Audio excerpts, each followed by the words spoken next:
бахшида ба рӯзи забони давлатӣ ва рӯзи омӯзгорон дар ноҳияи восеъ деҳоти тугарак назди муассисаи таҳсилоти миёнаи умумии рақами 11 ҳамоиши маърифатӣ доир карда шуд.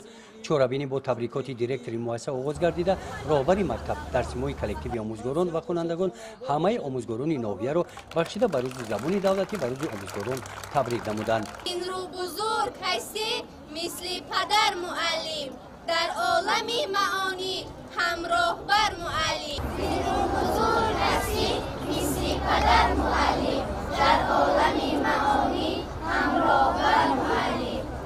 сипас табқи сценарие пешбинӣ гардида барномаи ҷолиби фарҳангӣ иборат аз қироати шеъру суханҳои нек дар васфи забони модарӣ ва муаллим аз ҷониби хонандагон ва омӯзгорон қироат гардиданд.